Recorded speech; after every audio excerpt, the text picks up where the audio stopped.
नमस्कार दोस्तों, स्वागत है आपका हमारे YouTube चैनल पर।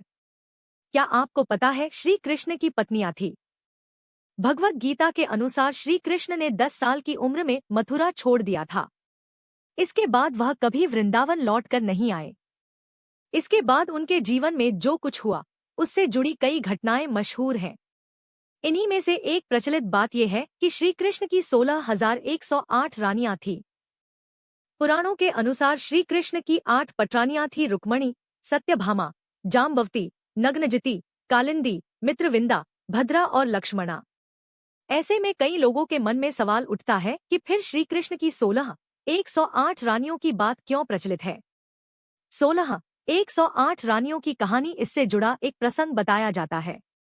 दरअसल द्वापर युग में नरकासुर नाम के एक राक्षस ने अमर होने के लिए 16,100 कन्याओं की बलि देने का संकल्प लिया और उनका अपहरण कर लिया। नरकासुर के अत्याचार से देवतागण भी काफी परेशान थे।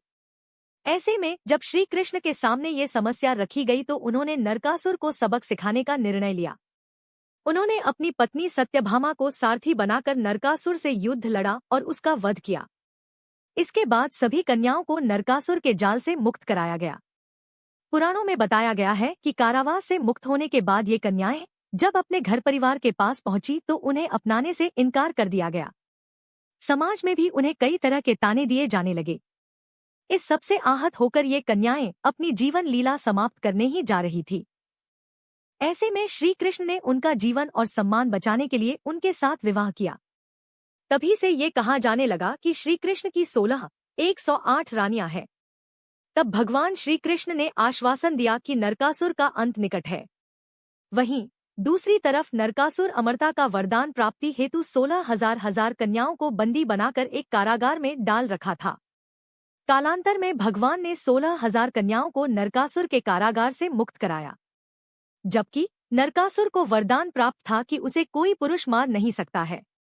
उस समय सत्यभामा की मदद से कृष्ण जी ने नरकासुर का वध किया। वहीं 16,000 कन्याएं समाज के कलंक से बचने के लिए भगवान को ही अपना पति मान लिया। तब भगवान 16,000 रूप में प्रकट होकर उन कन्याओं से विवाह किया था।